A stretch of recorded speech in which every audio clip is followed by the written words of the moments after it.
ভালো করেছেন। আমার এমনিতেও আপনাকে একটা জিনিস দেখানোর আছে। জিনিস? কি জিনিস? মোবাইলে আছে। দ্রুতি নিজেকে ঋদ্ধিমানের বাহু বন্ধনী থেকে মুক্ত করে টেবিলের উপরে রাখা নিজের মোবাইলটা হাতে তুলে নেয়। কি আছে মোবাইলে? কারোর ছবি? আপনি কি করে জানলেন? দ্রুতির চোখ দুটো জল করে ওঠে। ঋদ্ধিমান একটা চোখ মেরে ঠোঁটের কোণে হালকা হাসি এনে বলল, আমি কত বুদ্ধিমান সেটা তুমি জানো না। হুম। শুরু হয়ে গেল বাজে বকা। আপনি পচা ছিলেন আর পচাই থাকবেন। দ্রুতি মোবাইলটা ঘাঁটতে ঘাঁটতে শয্যার উপরে বসে পড়ে। ঋদ্ধিমান টেবিলের উপর থেকে চাউমিনের বাটিটা হাতে তুলে নিয়ে দ্রুতির পাশে বসে বলল, আগে খেয়ে নাও, তারপর দেখাবে। না, আমার মোটেও খেতে ইচ্ছে করছে না। দ্রুতির কণ্ঠস্বরে ছেলে মানুষই ভরপুর। আগে খেয়ে নাও প্লিজ দ্রুতি, আমি তারপর তোমার ছবি দেখব। ঋদ্ধিমান দ্রুতির মুখের সামনে এক চামচ চাউমিন ধরলে দ্রুতি চোখে মুখে বিরক্তির ছাপ এনে চাউমিনটা মুখ গহ্বরে চালান করে। That's like a good girl. এবার দেখাও, কি দেখাবে? ঋদ্ধিমানের কণ্ঠে আহ্লাদের স্বর স্পষ্ট। দ্রুতি মোবাইলের স্ক্রিনে একটি ছবি দৃশ্যমান করে। সেটা ঋদ্ধিমানের চোখের সামনে ধরতেই, তুমি এটা ধরো, আমাকে ভালো করে দেখতে দাও তো, বলে দ্রুতির হাতে চাউমিনের বাটিটা ধরিয়ে দিয়ে মোবাইলটা এক প্রকার ছিনিয়ে নেয় ঋদ্ধিমান। তুমি ভূমিকে কোথায় পেলে? ঋদ্ধিমানের কণ্ঠে বিস্ময় সুর। আজ ভিক্টোরিয়া গিয়েছিলাম, ওখানেই দেখলাম এই ছেলেটার সাথে বেশ ঘনিষ্ঠ হয়েই আছে। সন্দেহ হলো, তাই ছবি তুলেছিলাম। তোমাকে দেখেনি তো? না, মুখে ওড়না ঢাকা ছিল। তুমি ছেলেটাকে চেনো? ঋদ্ধিমান আবারও ভালো করে ছেলেটার ছবিটাকে পর্যবেক্ষণ করে। ছবিটিতে ছেলেটিকে দেখে শ্যামোজ্জ্বল বর্ণের মনে হচ্ছিল। মাথায় কালো পাতলা চুল, নাকের নিচে সরু গোঁফ, হালকা দাড়িও আছে, পরনে নীল জিন্স আর মেরুন শার্ট। যেভাবে ঘনিষ্ঠ হয়ে বসে আছে তাতে তো কেটি হওয়ারই কথা, কিন্তু আদৌ দক্ষিণ ভারতীয় কিনা সেটা ছবিতে দেখে বোঝার উপায় নেই। এই কেটিটা আবার কে? দ্রুতি বিস্ময়ের হয়ে প্রশ্ন করে। ঋদ্ধিমান মোবাইলটা বিছানার মধ্যে ছুড়ে দিয়ে দ্রুতির হাত থেকে চাউমিনের বাটিটা নিয়ে আবারও এক চামচ চাউমিন দ্রুতির মুখে দেয় জোর করে। তারপর বলে, ভূমির প্রেমিক তো? ও আপনাকে বিয়ে করতে রাজি হলো? বলতে পারো এক প্রকার বাধ্য হয়ে। মানে? খুলে বলুন সবটা। আসলে জয়ন্ত আঙ্কেলের টাকার গরম খুব। উনি টাকা ছাড়া কিছুই বোঝেন না, তাই মেয়ের বিয়ে পয়সাওয়ালা কারোর সাথে দেবেন ঠিক করে রেখেছেন। কিন্তু ভূমি কেটি বলেই একজন তামিল ছেলেকে ভালোবাসে। ওদের পরিবারের আর্থিক অবস্থা খুব একটা ভালো না, তার সাথে অন্য রাজ্যে, সেই জন্য এই সম্পর্কটা আঙ্কেল কিছুতেই মেনে নিচ্ছে না। তাহলে আপনার গলায় ঝোলাতে চাইছে কেন? আর কারোর গলা কি খালি ছিল না? দ্রুতির কথা শুনে ঋদ্ধিমান উচ্চস্বরে হাসতে থাকে। হাসি থামান ঋদ্ধিবাবু, আমি হাসির মতো কিচ্ছু বলিনি। দ্রুতি ঝাঁঝিয়ে উঠলে ঋদ্ধিমান কোনো রকমে হাসি নিয়ন্ত্রণ করার চেষ্টা করে বলল, আসলে ওরা তো আর কেউ জানে না যে আমার গলাটাও খালি নেই। খুব খারাপ হয়ে যাচ্ছে বলে দিলাম। আবার তুমি রাগ করছো কেন? এত রাগ করলে চলে? তাহলে আপনি কেন বললেন যে আপনার ভূমিকে বিয়ে করতে কোনো আপত্তি নেই? দ্রুতির কণ্ঠে অভিমানী সুর ভেসে আসে। ওলে বাবালে, আগের দিনের রাগ এখনো আছে তাহলে? ঋদ্ধিমান দ্রুতির মুখের উপরে উড়ে আসা অবাঞ্ছিত কেশ রাশিগুলি হাতের তর্জনী আর মধ্যমার সাহায্যে কানের পাশে গুজে দিয়ে দ্রুতির নরম গালের উপর হাত রাখে। আমি তো জানতাম না বলো, তুমি যে এত রাগ করবে। আপনি যদি সত্যি সত্যি ওই শাকচুন্নিটাকে বিয়ে করে নেন? আরে আমি করব না, আমার তেঁতুল গাছের পেতনির সাথে শুভদৃষ্টি হয়ে গেছে। আপনি আমাকে পেতনি বললেন? তাহলে আপনি কি? হ্যাঁ, আপনি আপনি হচ্ছেন গিয়ে মামদভূত। দ্রুতি ঋদ্ধিমানকে মারতে উদ্যত হলে ঋদ্ধিমান চাউমিনের বাটিটা বেডের উপর নামিয়ে রেখে দ্রুতির কোমল হাত দুটো ধরে নেয়। এইভাবে কেউ হবু স্বামীর গায়ে হাত দেয়? তোমার ভয় ডর বলে কিচ্ছু নেই?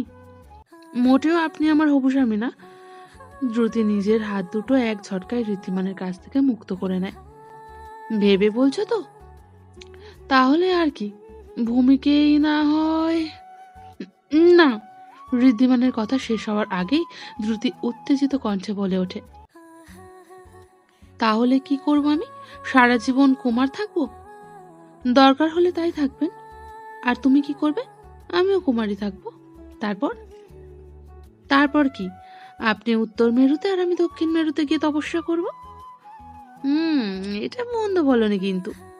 কিন্তু মা বাবা যদি রাজি না হয়? এটা তো ভেবে দেখিনি। কথা বলতে হবে। আমার ঘুম পাচ্ছে, আপনি ঘরে চলে যান। দ্রুতি শয্যা গ্রহণ করতে উদ্যত হলে ঋদ্ধিমান বলে, আগে খেয়ে নাও বাকিটা, তারপর ঘুমাবে। বলে কিছুটা জোর করে দ্রুতিকে বাকিটা চাউমিন খাইয়ে দেয়। এবার শুয়ে পড়তে পারো, আমি বৌমণিকে বলে দেব তোমাকে না ডাকতে। ওকে, গুড নাইট। দ্রুতি একটা হাই তুলে নরম গদিতে গা এলিয়ে দিলে ঋদ্ধিমান দ্রুতিকে একটা চাদর ঢাকা দিয়ে শয়নকক্ষ ছেড়ে বেরিয়ে চলে আসে। ঘটনার ঘন ঘটায় দিন অতিবাহিত হতে থাকে। সময় তো কারোর জন্য দাঁড়িয়ে থাকে না। সময়ের স্রোত বয়ে যেতে থাকে নিজস্ব ছন্দে। স্রোতের প্রবাহকে কাহিনী চরিত্রগুলি পৌঁছে যায় সেই বহু প্রতীকৃত সন্ধিক্ষণের আগের দিনে। গগনে চন্দ্রদেবের দেখা নেই, একাকী নক্ষত্র মণ্ডলী তাই রূপালী আভা মেখে জগৎ মাতাকে নিজেদের ঝিকিমিকি আলোতে আলোকিত করে চলেছে। তবুও যেন সক্ষম হতে পারছে না। একরাশ নিকষ কালো অন্ধকারে ছেয়ে স্রোতস্বিনী নদী গঙ্গার অবাধ্য ঢেউগুলো যেন নিজেদের পথ হারাচ্ছে। পথ খুঁজতে খুঁজতে ক্লান্ত হয়ে ঢলে পড়েছে একে অপরের গায়ে। এখন সন্ধ্যাকাল। বাতাসে ধূপের সুবাস মিশে পরিবেশ হয়ে রয়েছে মধুময়। দেবগৃহ থেকে আগত পবিত্র শঙ্খধ্বনি শ্রবণ নালী হয়ে মস্তিষ্কে প্রবেশের সাথে সাথে নিজের অজান্তেই করজোড়ে সৃষ্টিকর্তার উদ্দেশ্যে প্রণাম জানায় দ্রুতি। নিজের শয়ন কক্ষ হতে বেরিয়ে এসে ব্যালকনিতে দাঁড়াতেই ব্যালকনির রেলিং ছাপিয়ে দৃষ্টি চলে যায় অপর প্রান্তের একটি ঘর থেকে আগত আলোক রশ্মির দিকে। শ্রবণ শক্তির তীব্রতা বৃদ্ধি করে শুনতে পায় একটি মধুর ধ্বনি। কে যেন তানপুরা তারে টান দিয়ে রেওয়াজ করেছে। আগমনী সুর। আগমনী গানের সুরকে প্রত্যাখ্যান করবে এমন ক্ষমতা কারই বা আছে? সম্মোহিত হয়ে উপস্থিত হয় সেই মনোরম শব্দ তরঙ্গের উৎসস্থলে। সুরের সাগরে গা ভাসিয়ে নিজেও দুকলি গিয়ে ওঠে দ্রুতি। নিমেষে স্থির হয়ে যায় তানপুরার তার। দ্রুতিমা, তুমি গান জানো? বেশ মিষ্টি গানের গলা তো তোমার। মেঘমালা দেবীর মধুর কণ্ঠে জেগে ওঠে দ্রুতি। না মানে আন্টি, তুমি গাইছিলে তাই আর কি। তুমি গান শিখেছ? হ্যাঁ, মানে ওই রবীন্দ্রসঙ্গীত আর কি, সেই ক্লাস 10 অবধি শিখেছিলাম, আর হয়নি। কিন্তু তোমার কণ্ঠের তুলনা নেই, জাস্ট অসাধারণ। বাট আন্টি, আমি এসে থেকে তোমাকে একদিনও গান গাইতে শুনিনি। তুমি গান শিখেছ নিশ্চয়ই? আমি মিউজিকে এমএ করেছিলাম। ও রিয়েলি? এটা তো জানাই ছিল না। তারপর আর কিছু করনি? সংসারের চাপে আর হয়ে ওঠেনি। তোমার আঙ্কেল যদিও বলেছিলেন গানটার মধ্যে আরো ডুবে থাকতে। ও আমাকে উৎসাহ দিতেও কোনো ত্রুটি রাখেনি, কিন্তু আমিই পারিনি। সেটা আমার অক্ষমতা। আমার মাথায় তখন একটাই চিন্তা ছিল, দুটো ছেলেকে মানুষ করতে হবে। কিন্তু তুমি দিনে একটা সময় তো রেয়াজ করতেই পারো। ওটা আমার অলসতা। তবে মহালয়ার আগের দিন আমি রেয়াজ করি। কোনো বিশেষ কারণ? হ্যাঁ, বিশেষই বলতে পারো। আসলে প্রতি বছর মহালয়ার ভোরে এই বাড়িতে সকলের ঘুম ভাঙে আমার কণ্ঠের আগমনী গানে। বাহ, এটা তো খুব ভালো জিনিস। তাহলে তুমি কালো গান করবে নিশ্চয়ই? আসলে এটা তোমার আঙ্কেলের আবদার বলতে পারো। ওর আমাকে পছন্দ হয়েছিল আমার গান শুনে, তাই বিয়ের পর যখন গানটা ছেড়ে দিলাম তখন আমাকে দিয়ে প্রতিজ্ঞা করিয়ে নিয়েছিল অন্তত এই একটা দিন যেন আমার গানেই ওর ঘুমটা ভাঙে। একটা কথা বলবো? হ্যাঁ বলো না, এত সংকোচ কিসের? না মানে, কাল তোমার আপত্তি না থাকলে তোমার সাথে আমিও যোগ দিতে পারি। আরে, আপত্তি থাকবে কেন? এটা তো খুব ভালো প্রস্তাব। নিশ্চয়ই তুমি যোগ দেবে আমার সাথে। ও, thank you so much aunty. Druti Meghmala দেবীকে আলিঙ্গন করে গালে একটা শ্রদ্ধার চুম্বন এঁকে দেয়। বাবা, আজ আমাকে এত আদর! এসে থেকে তো আমাকে পাত্তাও দাওনি। মোটেও না, তুমি তো কাজে ব্যস্ত থাকো, আর তোমার কাছে ওই তোমার ছেলেটাই সব। কোন ছেলেটা রে? ওহো, বুঝেছি, ঋদ্ধি। আবার ঝগড়া করেছো নাকি? না, আমি কি সবসময় ঝগড়া করি নাকি? আর ও তো ধোয়া তুলসী পাতা। না না, ও কেন ধোয়া তুলসী পাতা হবে? না হলে কেউ ঘরে এত ভালো একটা মেয়ে থাকতে ওই ভূমি না কি যেন নাম, ওকে বিয়ে করতে রাজি হয়? ঠিক বলেছ, কিন্তু উনি তো অন্য কথা বলছেন। কি বলছে রে? ছাড়ো, এখন এসব কথা বাদ দাও। তুমি কালকের প্ল্যান বলো। আচ্ছা, তোমরা কাল রেডিওতে বীরেন্দ্র কৃষ্ণ ভদ্রের মহিষাসুর মর্দিনী শুনবে না? হ্যাঁ, নিশ্চয়ই শুনবো। ওটা ছাড়া তো মহালয়া অসম্পূর্ণ।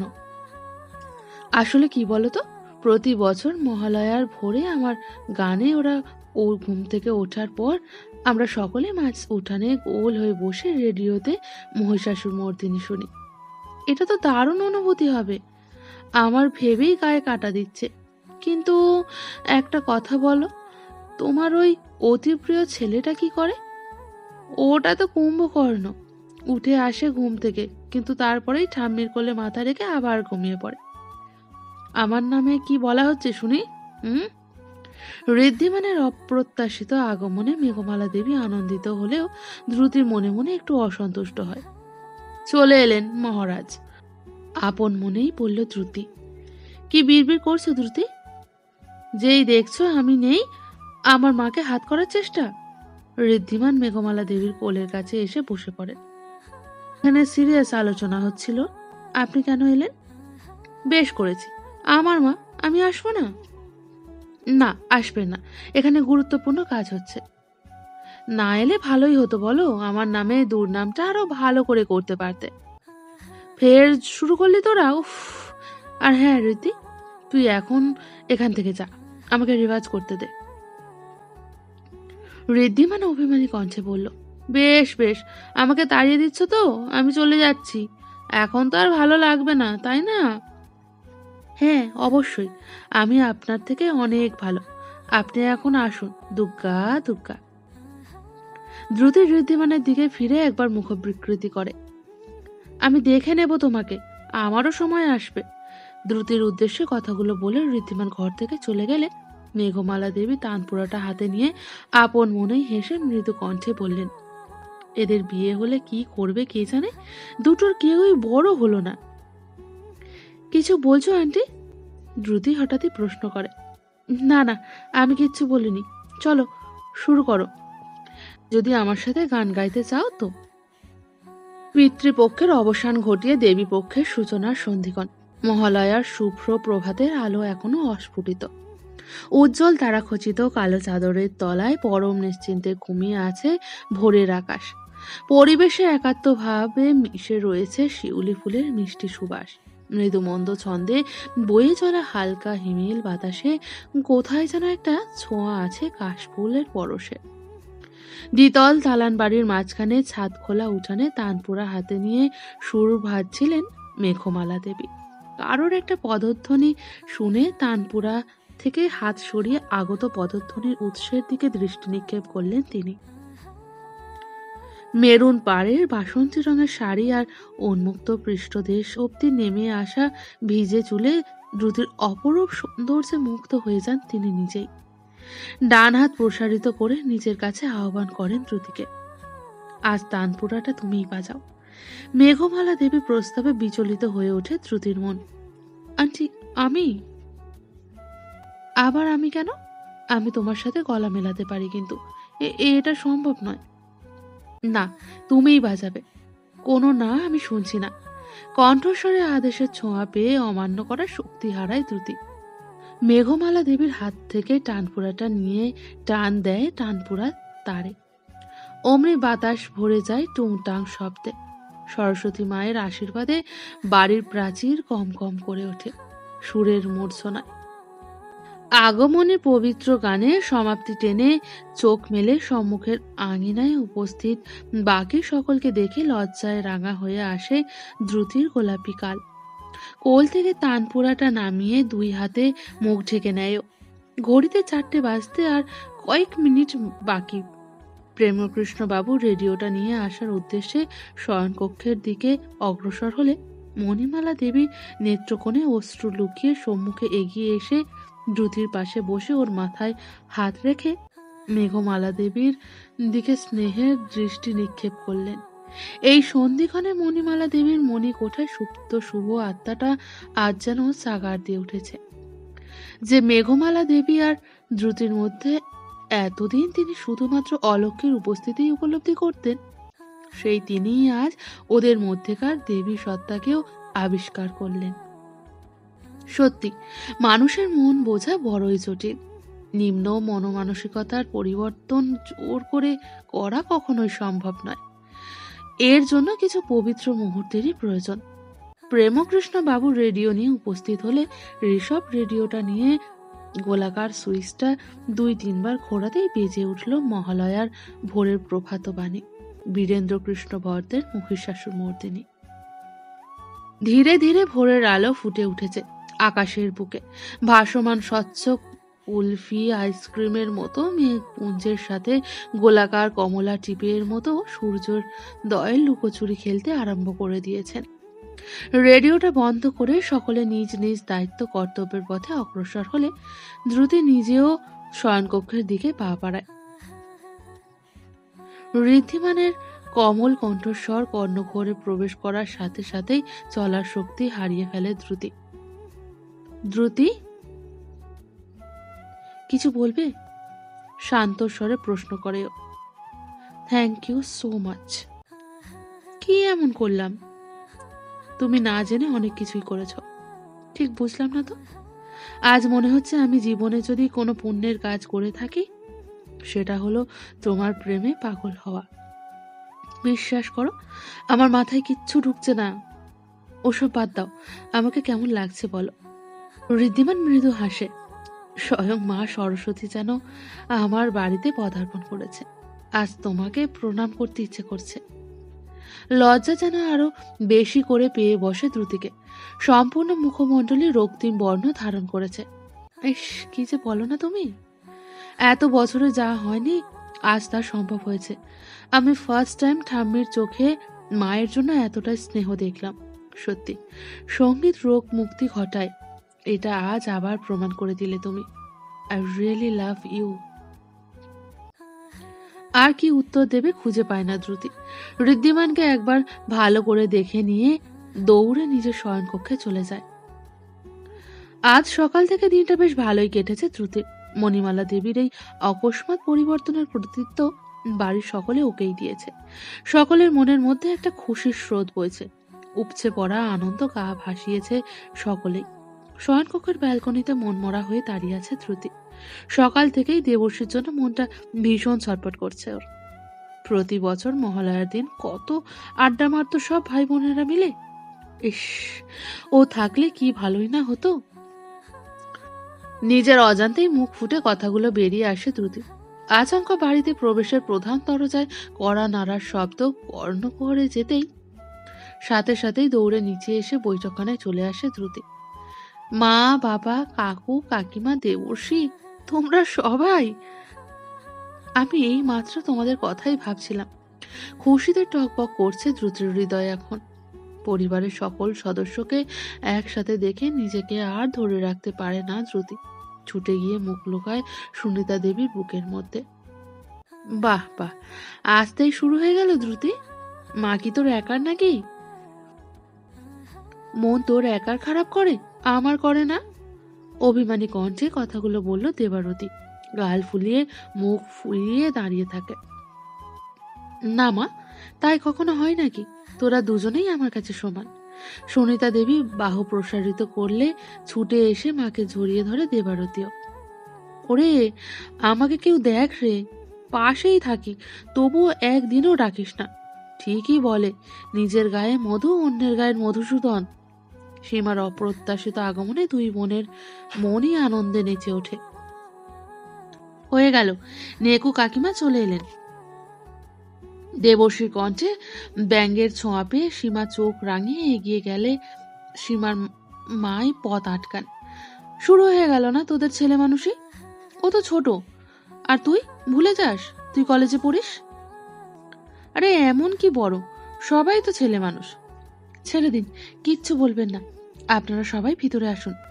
দাঁড়িয়ে দাঁড়িয়ে কথা হবে নাকি? নন্দকিশোর বাবু নিজে সকল অতিথিকে সাদর অভ্যর্থনা জানান। ঘড়িতে এখন 11টা 20। রাতের ভোজন শেষ হতেই প্রায় 11টা ছুঁই ছুঁই হয়ে গিয়েছিল। দ্রুতি শয়ন কক্ষে ওর সঙ্গ দিতে আজ সীমাও আছে। উন্মুক্ত জানালা দিয়েই শিউলি ফুলের সুবাস মাখা বাতাস ঘরটাকে মাতিয়ে রেখেছে। দ্রুতিদি, এই রুমটা খুব সুন্দর। আজ দারুণ ঘুম হবে জানো। খুশিতে গদগদ হয়ে কথাগুলো বলে সীমা। সেটা ঠিক, একটু গরম লাগবে না, বেশ ঠান্ডাও। তুই বস, আমি দরজাটা বন্ধ করে দিয়ে আসি। দ্রুতি দরজার ছিটকানিটা লাগাতেই যাচ্ছিল, ঠিক সেই সময় অপর দিক থেকে একটা চাপ অনুভব করে। ছিটকানি থেকেই হাতটা সরিয়ে নিতেই ক্যার ক্যার করে আওয়াজ করে দরজাটা খুলে যায়। তুই এখানে? কি চাই তোর? দেবশ্রীর অতর্কিত আগমনে একটু বিরক্তই হয় দ্রুতি। ভেবেছিল সীমার সাথে মেয়েলি খুনসুটিতে জমে যাবে রাতটা, কিন্তু দেবশ্রীর উপস্থিতিতে তা হওয়ার জো আছে? আমি তোদের সাথেই শোবো আজকে, সরে যা, হট এখান থেকে। দ্রুতিকে এক প্রকার ধাক্কা মেরে সরিয়ে দিয়েই ঘরে প্রবেশ করে শয্যার উপর একটা সুবিশাল জায়গা দখল করে শুয়ে পড়ে দেবর্ষী। মানেটা কি? তুই যা, গিয়ে মামির সাথেই শোনা, এখানে কেন? সীমা ক্রুদ্ধ কণ্ঠে প্রশ্ন করলে দেবশ্রী সীমার উদ্দেশ্যে মুখ ভেঙায়। এই যে নেকু কাকিমা, তুমি চুপ করো। দেখছো দ্রুতিদি কি অসভ্য হয়েছে, আমাকে কি সব বলছে। ওকে বলে কোনো লাভ হবে না, দুটোই এক গোয়ালের গরু। কথাটা বলে দেবশ্রী দাঁত বার করে হাসতে থাকে। তুই আমাদের গরু বলছিস? বেরো আমার ঘর থেকে, বেরো। দ্রুতি দেবশ্রীকে শয্যা থেকে টেনে তুলতে গেলে ওর শরীরটাকে আরো শক্ত করে নেয়। তুই যাবি না তো? না রে সর্দি ভাই, তুই বৃথা চেষ্টা করছিস। অজ্ঞতা আর কোনো উপায় না পেয়ে দরজাটা বন্ধ করে এসে ধপ করে বিছানার উপর বসে পড়ে দ্রুতি। কি রে সর্দি ভাই, তোর আর ঋদ্ধি দাদার কেমিস্ট্রিটা কেমন চলছে? দেবশ্রীর চোখে মুখে দুষ্টুমির ছাপ ফুটে উঠেছে দেখে দ্রুতি চোখ রাঙিয়ে বলল, খুব পেকেছ না তুমি? এই তো সবে 9-এ পড়ছিস, এত বচন কিসের তোর? হ্যাঁ, একদম বাজে কথা বলবি না তুই। আমি নিজে দেখেছি খাবার টেবিলে ঋদ্ধি দাদার চোখ তো ওর দিক থেকে সরছিলই না। তাই না রে সীমাদি? দেবশ্রীর সাথে গলা মেলায় সীমাও। হ্যাঁ তাই তো, আমিও দেখেছি। তুই ঠিক বলেছিস ভাই। আচমকা টেলিভিশনের পর্দায় দেখানো সিনেমার দৃশ্যের ফ্ল্যাশব্যাকের মতো ভোরের ঘটনাটা চোখের সামনে ভেসে ওঠে দ্রুতি। পিতৃপক্ষের অবসান ঘটিয়ে দেবী পক্ষের সূচনার শুভ মুহূর্ত থেকে ঋদ্ধিমানকে নিজের অজান্তেই আপনি থেকে তুমি বলে সম্বোধন করতে শুরু করেছে। কিছু অভ্যাস হয়তো প্রেম রোগের প্রাদুর্ভাবেই পরিবর্তন হয়ে যায়। দ্রুতির ফর্সা গাল দুটো লজ্জায় আবারও রক্তিম হয়ে উঠেছে।